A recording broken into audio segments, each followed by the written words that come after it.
Farakuna, Pastor Tawin, Wanamai, we came a long way. We came a long way. Abdara, Dufka, I was getting English town. Pastor Tawin, and I made that.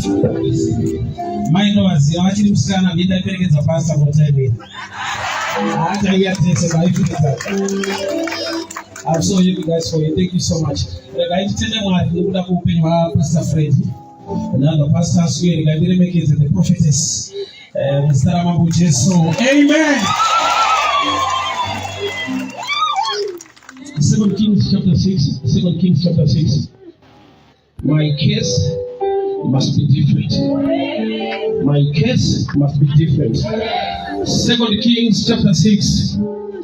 From verse 1. Now the sons of the prophet said to Elisha, see now, the place where we dwell is too small for us. Let us go to Jordan, and let every man take a beam from there, and let us make a place there we may dwell. So he answered, go. Then one said, please consent to go with your servants. And he answered, I will go. So he went with them, and when they came to Jordan, they cut down trees.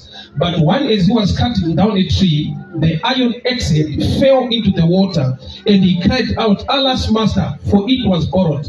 So the man of God said, where did it fall? And he showed him the place. So he cut off the stick, threw it in there, and he made the iron float. Therefore he said, pick it up for yourself. So he reached out his hand and took it. Father, we thank you for such a time. Speak your word. Instruct us, correct us, empower us for the glory of your name. In Jesus' mighty name I pray. Amen. Our theme scripture, title of Exodus 2 from verse 19. Vakadzi vakatumwa the midwives vananyamukuta vanga vatumwa naFaro kuti vauraye vana, but vakadzoka vaine report yekuti pamatituma the real women, they are not like us.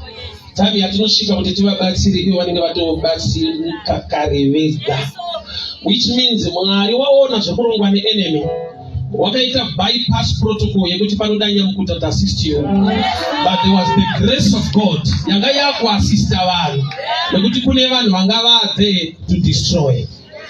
So muupenyu zvakanaka kubatsirwa, but there will come a time yekuti zvinobohwa zvinongorwadza kuva kungokumbira kuva kungokwereta kuzvikwanisa. So varume vakataura nemuprofita patinogara padiki tiperekedze toda kunotsvaga mapango. So vaenda variko Bible rinoti demo yanga akatokweretawo, but this time kuti aramba angoriwe kukwereta kuti ndaakuzokumbira futi vamwe ndichitema akati yekukwereta yakuda kumbomira nekuda kwokuti ndiri kuunderstand that the presence of the prophet must make a difference in situation yangu. So munhu waMwari akamupa mubvunzo, rawira nechepapi point of entrance, rawira nechepapi kwete kuti riri kupi. Ari kubvunza information yepasurface. Deuteronomy 29:29 inobva yati zvakavanzika nezvaJehovha asi zviri pachena wakapa vanakomana vanhu kuti vazive.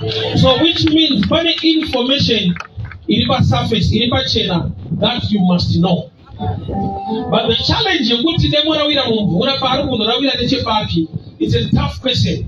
Nekuda kwekuti pese panowira chero mvura panofoma mawaves. Uchiona mulife there are times yekuti waunofungidzira kuti ndiye ane problem newawakamaka dzimwe nguva mesemwe akaita mashoma wakangobata kuri kuenda newave but vanongobata the point. So murume akasikirwa nedemo rake ndinofara kuti wakaziva the point of entry, kuti une information yaunofanira kuita acquire, yaunofanirwa kuziva kuti ugone kubatsirika. Pane zvaunofanirwa kuziva kuti ugonewo kubatsirika. Izvozvo ndo zvako zvakavanzika ndo zvaJehovha. Medical doctor munhu akafunda kwazvo zvokuti ukaenda kuchipatara ari suppose ngotoka kuti ndiri kunzwa mudumbu tombokurapa, but ane questioning yaanoita. Unotorwa temperature, unozodii ma BP. Why? Vari kuedza kuti ugone kubatsirika. Totanga tanzwa iwe information kubva kwauri. Saka vakakubvunza une zvaunotaura, pane zvaunotaura zvinobatanidzwa nezvaakafunda kuti ugone kurapika. I'll give you a simple example. Ukasvika kuchipatara uchiti ndiri kunzwa mudumbu, Mudumbu is a broad term rakafura medically. Nokuti dumbu no consider ma organs akawanda. Mune ma kidneys, mune liver, mune zvakawanda. So ukandibvunzwa mudumbu. Angotora medication okupa. He goes further kubvunza zvikuru sekuti muri kuita sei? Kuti muri kucheka kana kuti muri kufufutirwa. Obva abvunza kuti wakadya imadeko ukati beans ovazati enaro. Beans. Automoda operation unozati dza beans. So which means information iyoyo. Something kuti vana vadiki vanonetsa kurapa nokuti havataure vanochema. It's good to cry, but knowledge is one of the keys. It is so important to the body of Christ. Kuchema is not enough. Usati want the right information. Nokuti chinokuburitsa mu challenge yako chine blender knowledge ne prayer. Knowledge ne prayer. Kuziva vanoziva Mwari wavo vachava nesimba vachaita mabasa makuru. Those who know. Unoti paka knowledge hapane nyaya. So munhu abvunzwa aribvunzwa na prophet. Original prophet wa Mwari chaiye. But ane question yaanopa kumunhu ane dambudziko rawira nechepapi. That question I never the prophet vangatadze kuprofita kana kuperforma the miracle inoda kuitwa, but vari kuti you must be of help kuti ugone kubatsirika. There is a role you need to play kuti zvinhu zvako zviite zvakanaka. Tell me, rawira nechepapi?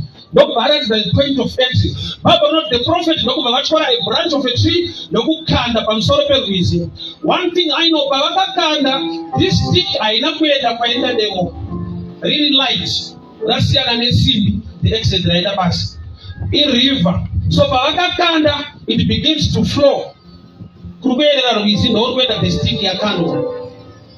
Arisi kuenda kwaenda demo rikudiwa. Riri kuenda the opposite direction. Zvinoita sekunge zviri kuitwa hazvishande nokuti zviri kupesana nezviri kutsvakwa. Kana munhu akura pamweya zvinhu zvinoshanda kwaari zvikaonekwa neekunyika vanoti hazvishande nokuti zvinenge zviri kupesana nezviri kutsvakwa. Nokuti uri kutsvaka kubudirira wauya futi neofaringi. Nyika haizvinzwisise nokuti iwe unototsvaga zhinji yacho kuti Mwari vakuropafadze. Saka vanokuona uchitopa ofaringi vanoti uri kutoendesa haigone kurikavha upenyu hwako. But anoziva zvemweya utaona kuti stiki payakakandwa ikaenda kwaakaenda. Bhabha rinoti demo ndobva ratanga kubva pasi. Zvoda kuti muprofita nyangwe aine simba raMwari, but pane chakaintroducwa papoint of entry chakatanga kuerera chaienda the opposite direction, but pakava nemanifestation. Mwari ngaaise manifestation yazvauri kutsvaka.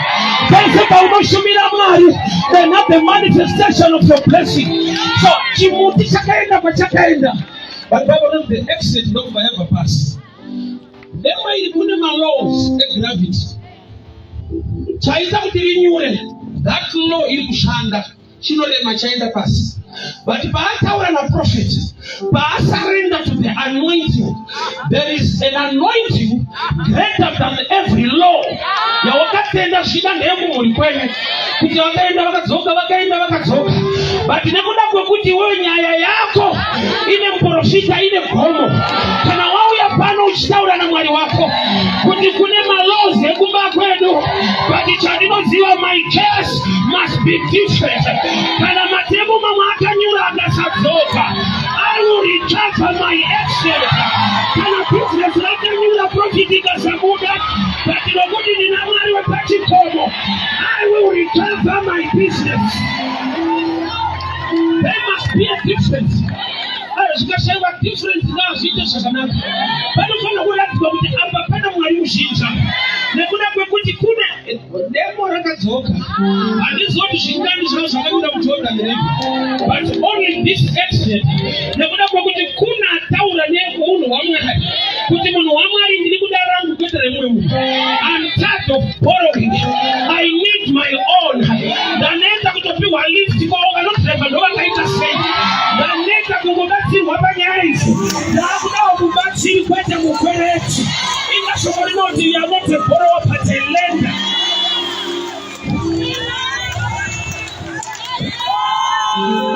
Ndatoona kuti vamwe vakazvigamuchira sei kuti munhu ari kuchemera demo rawira mumvura iye achiziva kuti kana chinhu chatonyura hapasisina. Tine vanhu vakaudza mazuva amupenyu kunzi hapasisina. Ukaona zvatodai so hapasisina. Anointing zvainoita inorivhesa malaws akajairika nevanhu. Zodzi raMwari zvarinoita rinorivhesa malaws ekuti kana zvaitika vanhu vanofanirwa kushamiswa nazvo, nokuti zvikasashamisa haasi Mwari, nokuti itika yake kuita zvishamiso.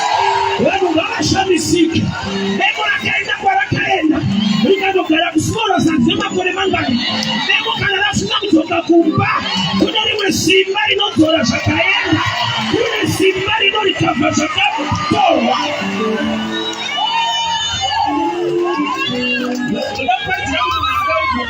Hapasisina, hazvichaita, hazvibude. Mazuva vachidhanza hazviko, uchaudza kuti zviriko, zviriko. Nekuda kwezodzo zvinonzi hazviko, zviriko. Panyika pane malaws aripo. Saka kunamata Mwari who is greater than every law yepanyika. Iye anoti kana audzwa nezvaRazaro, nyangwe achitoziva kuti kwakafiwa, ari kuenda kunointroduce a new law yekuti akatoiswa muguva, akatora vanhu vakanganwa. You dine with him this afternoon. Jesu akadzokera, asvikapo Mary and Martha vanomukamana Jesu vanomufarira, but their level of understanding is very low. Nekuda kwekuti vanounderstanda malaws ekuti kana munhu afa aiswa muguva atora zvatopera. That law yakajairika nokuti vakaenda kunhamo dzakawanda. Because there are times wekuti one need too much experience. That's why we say blockage to revelation. Your experience is too much. Wakadzidziswa malaws are natural and are effective to are natural. I remember telling you this. Malaws epanyika ndekuti kana watokundikana zvikuru sei kwatakakundikana Olive. Sati murangu rakazoenda form 6 and abuse it. Ndikazogara chitotuudza kuti seti pakadai manje unofa wako. Hatifondikana kumba kwenyu kune munhu angasvika. Hativine muna zvamunoziva. Yekusvika ikoko bedzi yanga ine law yekuti kana wapasa unoenda. Then I met Jesus, the Lord changer.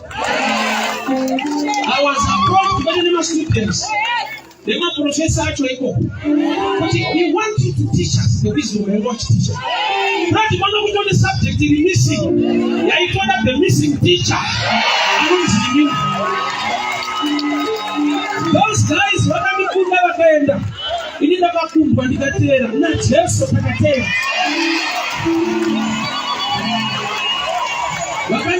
there were students there.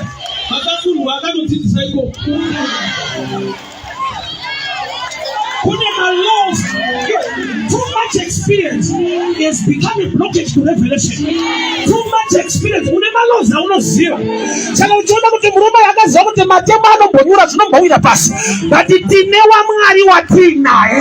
there is an anointing and there is grace.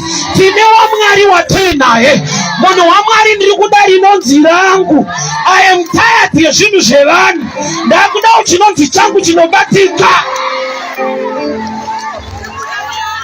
Usakamfotwenena ni matemo. Wachida nikapeza manje ndokupa. Don't worry, ndokuitira uri mumwe wangu. Kuitirwa kune time frame. There must come a time yekuti wakuita ushauri. Ufune problem yevanhu vakakuitira. Vanozononza vamwe vanhu kuti tisu tiri kutomuitira. Asatomona munhu akarizena kuti handichada kubatsirwa kwacho. Because wachiseko wesakubatsira adenga nerweseri achiti munhu angafa. Ndimwari bedzi asingafamba achitaurira vanhu. There is a law zvichiita kumurikwa wakaberekwa kunzi kana madai no benchmark hakuna anovakaipa azviti. Malaws iwayo anongoshanda kana musiri mupresence yake. Muprofita audzwa haana kuti you know the laws of gravity. Malaws iwayo ndeikoko kana taakwa Jehovha manje zvinonzi hazviite ndozvaanospecialize nazvo. So Elisha is a prophet. Not a prayer. I got demonstrate action, and I explain the meaning of this action. Elisha got his anointing from Elijah. I'm sure you know. I got a double portion from Elijah. In their family, there were 3 brothers or 3 guys or 3 prophets. First is Elijah. Secondly, Elisha. Thirdly, it's John. But John came in the spirit of Elijah. So the bloodline of this anointing, Elijah, Elisha, and John. So John achitaura Luke chapter 3 verse 9. Anotidemora zouya rinotema kubva kumitsi. So munhu waMwari paari kuziva kuti kana iye kumira kwedemo yaenda pasi, musoro wedemo represents Christ, because Christ is the head of the church. Saka kana ari Jesu aenda pasi, atarisa prophetically in the spirit. Nokuona Jesu akabatwa na John Jordan River achiendeswa futi kupi pasi, but anakuramba ari pasi ndokubva sumutu akabuda achibudirei kuti azoenda padanda. Saka Elisha paakakanda danda rikatanga kuenda, Jesu anova demo rinofanirwa kubuda, nokuti basa rake nderekuti akaona paine danda anouya, nokuti ndiye akauya padanda kuzofira upenyu hwako. So Elisha is prophesying about Christ, which means recovery yedemo is all about Jesus at the cross. Mutu akakandwa yai represented the cross. Demo riri pasi ndiye Jesu, nokuti kana iri nauye cross, there are just 2 sticks dzakangudai. That's why the stick payakakandwa aiende straight. Not straight line radhirowa kudhara nedemo ranyura rakuenda the other side is the picture of the cross, which means your recovery has to do with Jesus at the cross. Zvakaitika kuti vakapira vakauraya zvavakauraya, but kune ropa rinotaura zviri nani, ropa rakaerera pamuchinjikwa. You are going to recover. Vanhu vachashama kuti zvafamba sei. There is an anointing greater than the law of the natural. Varume panyika pane mitemo yepo. Jacob akayutswa kunga bati Jesus vanzi wangu wachida mudiki bati kuno manje mudika atorwe mukuru asati kuti akaroreswa netsika kwete nechoice. Rora yake kutanga yenge iri tsika. Zvanzi wada muningina bati mutemo wekuno hatitenderi mudiki kuti aende mukuru achiripo. So Jacob wakamusana nelaw yekunyika kwaakaenda. Nyika dzine malaws adzo, nzvimbo nenzvimbo kune malaws eko. Misha yatinobva kune nyaya dziriko zvokuti funda hako but hauna basa rauchapinda, ngwara hako but hapana chauchamisa chipinda. Kwatinobva kune malaws ariko, but inofanira kuti tine kwatakazouya manje. Vanhu havakati handei kuJorodhani. When we talk of Jordan, we talk of Jesus being baptized in Jordan. Zvoda kuti tiri kuenda kuresurrection, nokuti ndiye akabhabhatidzwa akapinda mumvura ndokubva abuda. Saka kana tauya kuna Jesu chakanyura chese, there must be a resurrection anointing. It must rise, it must rise. Handizive malows ariko nekuti kana economy yakadai mari aibhajeteka zvichengeteke. Malows avo kana wakauya kuna Jesu ngavashamisike nazvo, ngavavhunduke nenyaya yako kuti law of gravity yanga iriko but demo rakadzoka. Ehe zvanga zviriko but nyasha dzakaita zvinoshamisa.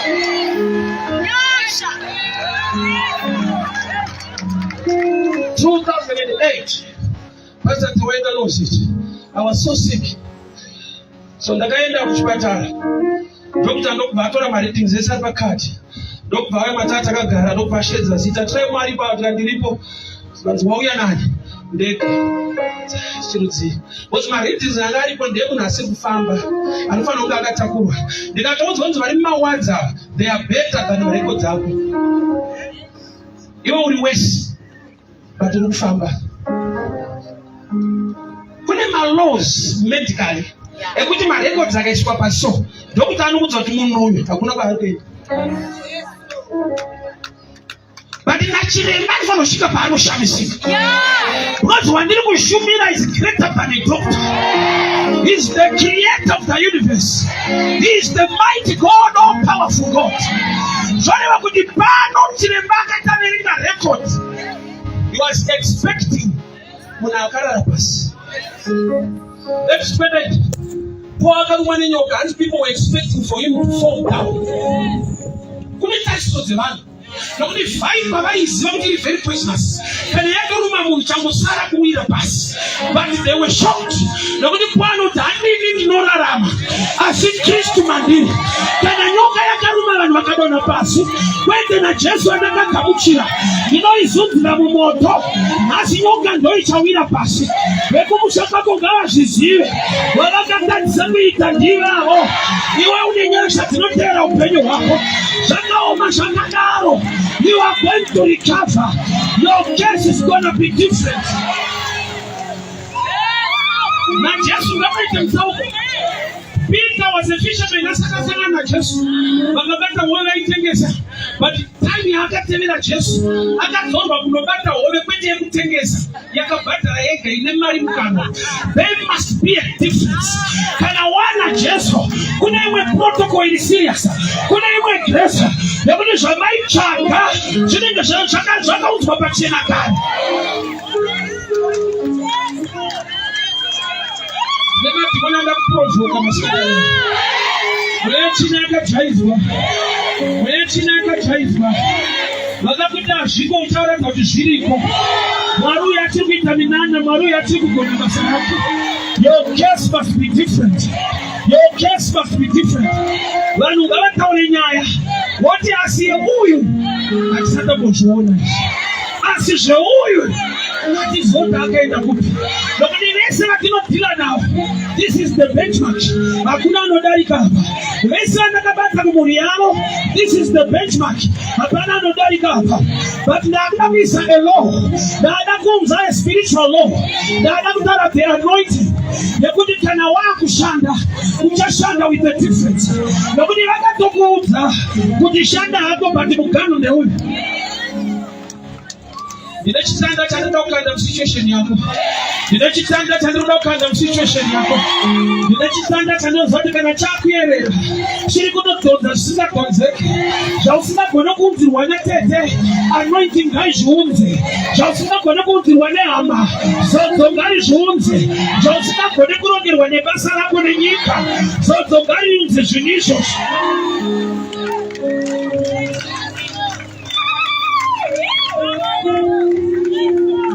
Unazvo zvawakaudzwa.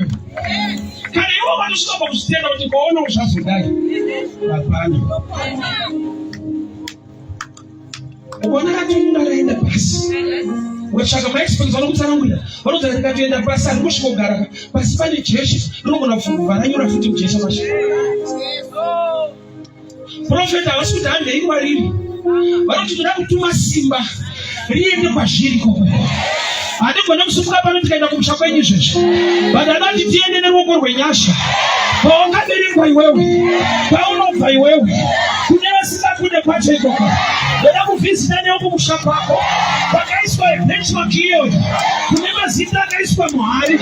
Kune mazita nemachira akasungirirwa.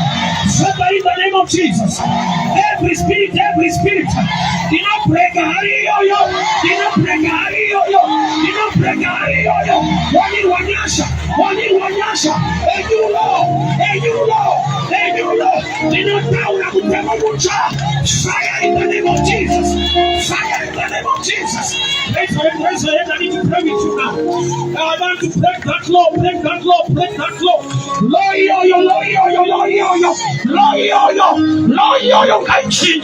ngazvichinje ngazvichinje. I break that law. Hakuna nini overseas. Inotaura visa.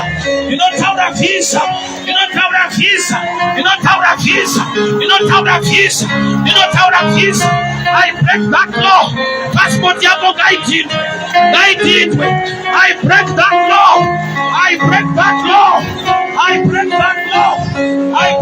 law. Reketebosa, matete baligada, reketa nabosa, riba shate baligada, kanta baladiasa, riba shate, reketa nabosa.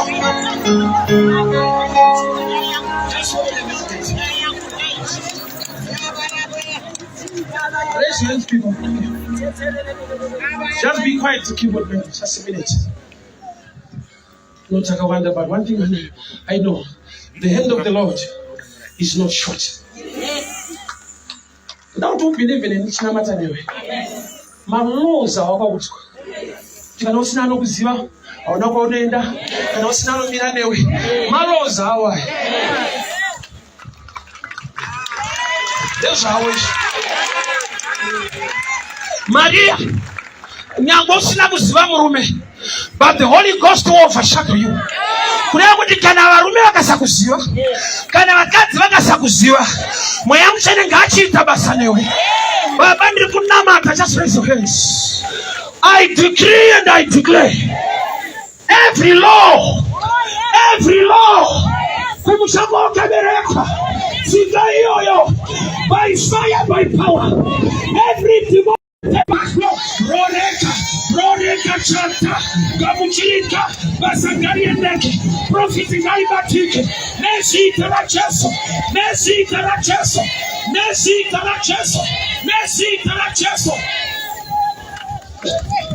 Father, I pray, may the wind of God blow over this mountain, the wind of favor. May the ministering angels release grace upon your people this afternoon.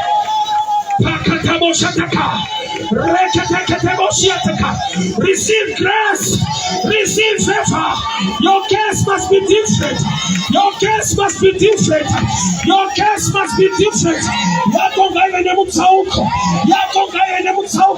But you come on, Gino Mascatano. You all know what I'm chatting with. Now she told us about the George.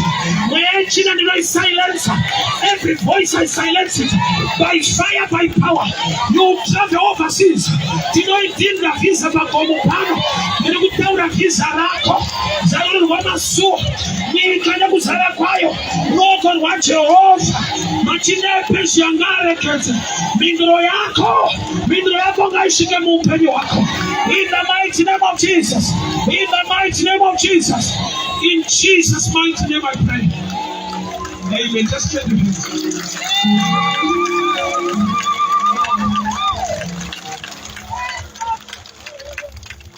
Don't block the revelation by too much experience. Usually, natural shall come to. Tais wood wow. By Shitaura. Kanandeka, I did Katarisa. There is no time where I should die. Should be a party. Why not? I want to affect from the ground. Next one, the Russian cat. I will not come anywhere. Anointing is also. Don't you know reverse? You know this from level is just ordinary. Somebody may want to deal with it. I will not get there. I will not go to see what put why. Marano sheet of Zabram. If I only came back with my babako, but I can bear my taco. In any personally, I will make you great. Marikanati Nadakusimuta, Unokonaku Pisilan. When another this way, what is Zira Kutikuna Mari? Nala Zirisco Kutikuna Mari. Kana Fundanemunu Wake, Jokutune Amashandi.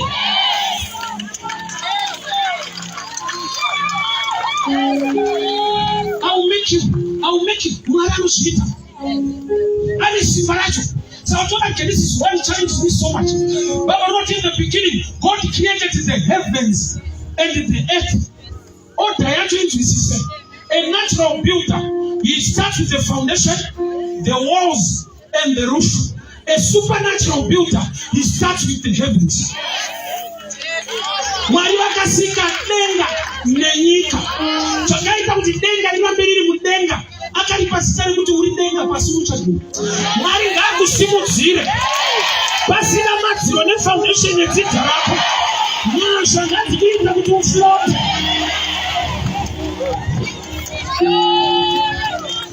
Elisha anokuchinja weight yemusoro wedemu. Rakaramba richirema. Really type is a float. But in the one anointing, like a float, I snatch your weight. I never knew what was the morning. We are coming. Raka Jamaica with the new Jichiripo. But I shall you and the I'll break the revelation a little bit. Chamboita kuti demo rinyure ule muhwaro. But paradzoka rinouya pamusoro apa harina kuchinjwa weight kurema kwaro. But rakushanda neimwe law despite disadvantage. Une disadvantage iri pauri. Ndo iri kukufunira kuti urambe kuti hazviite mana vanyatsoziva. Situation yanga haisi kuiziva. Kuroro ndani tiri langwana. Kuroro ndani fo. Kuwana wangu changu zochata ndani tiri. Why? Disadvantage haisi nyaya. Kushamisa kwa mali ndekwa kuti weight haichinje. But law inochinja.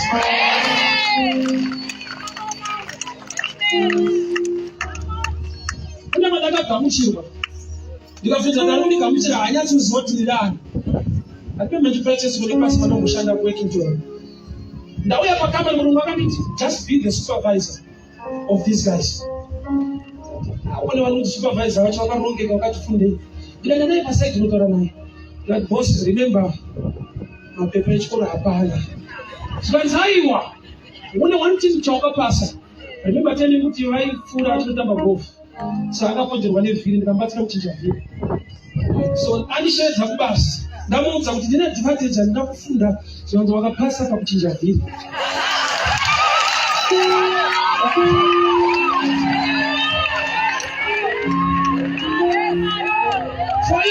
Chifa kuti usalaudza. Ndinoba wakapasira kuvanozvakuita. I want to show you this. Chiricho chakaramind mlachifamba. Kuti kana ndikafarisa ndada kutanga nokunamata Mwari. Ndongozviudza ndega kuti timu remavhiri kana tinachikoro.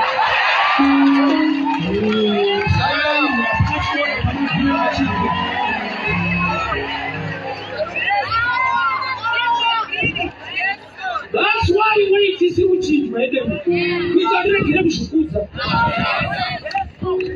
No fana uswati shinonyuka ndichina. Asinyasha zote kwetwa ndifront. Zvinogona kundinamisa zviripo. Vakinyasha kandicheketa mbusha.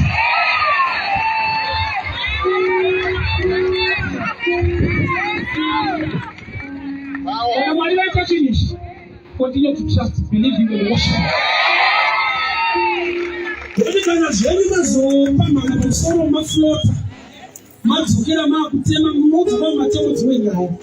Because there are times when we forget about grace. Don't have to introduce our own effort. Jesus. Anozati Zakeo anapoona Jesu. Zakeo akaonekwa na Jesu. Saka hapana madadiro anoita akatoonekwawo. Yes. Nini andakapfeka ndakupa testimony. Munhu akandiita maharongeka uno makatochata. Ndakataiwa ndakuchata ndakachatiswa. Kuti andisazoita pride. Ndimwari akangoti tsano chingochata iwo. Otherwise machangu hapana zvandibuda. Let us not forget. Saka unoti iwe wasunzirwa so unoita kumbonyorera unongofoira. Nenda rozvati ukatozopasa wawese ichashefa ana vanotoziva kuti ati tinogona kumubva futi pano. Ruti usakanganwa kuti wakatobva kwenyu kuMoabha usiwe kuno. Kana makuti mai Boaz ziva kuti kune nyasha dzakaitwa aziva kuti kuno kwakusinawo vasikana vekuno.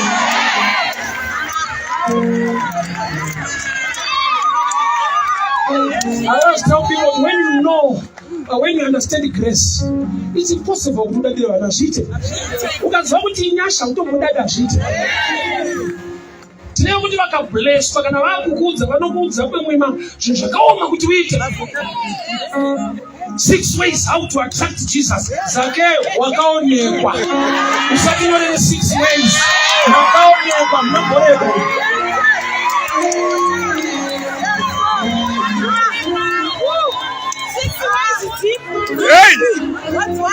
Kanari ruti zvake anotinyorera bhuku rake 5 ways to attract your boss.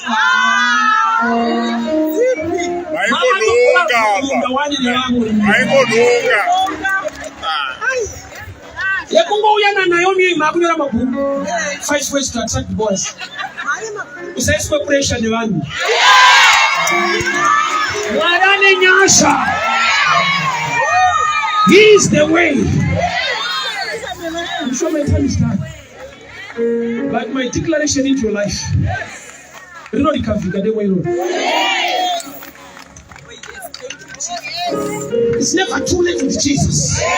Don't look at time. Look unto him. He is so faithful.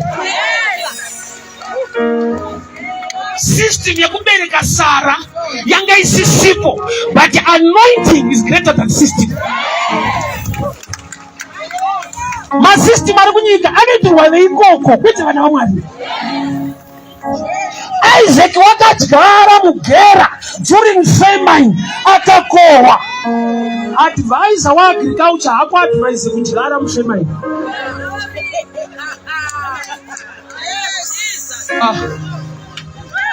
Mukati weshune makati na prophet Elisha ibapano. There's a famine coming for 7 years. But Jacob akati gara mufamine unokohwa. Your case must be different. Mukati akamukira guwa ida kubata Jesu akamsandibata asante kutoka kuna baba. Thomas akanzibata. The same Jesus, the same week. Thomas akanzibata marumo kwangu bata parutivi wangu. Zvarambirwa vamwe kuna vakazviitirwa. Zvakarambira vamwe Mwari ngaakuitire. Problem unobvunza vanhu ubvunze denga manje. Kungofunga kuhodha, wakuti polisi yakamira sei kuhodha. Urikuda kuhodha polisi here. Unongozwa nyaya yepolisi kuhodha chete. Profita una basa nayo polisi.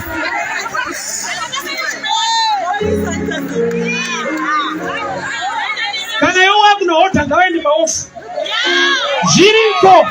Kana nguva yako yakwana ngavaende kuofu.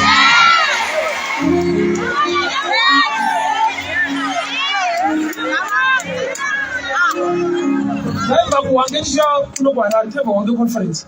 Polisi mablawa yainetsa. Tanga takashinda kuti kuna madhiramu akubva. Pana akatisheka roko zvanzi akomana munobata kuwa. Ngavaende kuofu. Mwari ngaabvise vanhu vese vari against your life. Your case must be different. Your case must be different. Zvitende kuti yangu nyaya ichaita mutsauko.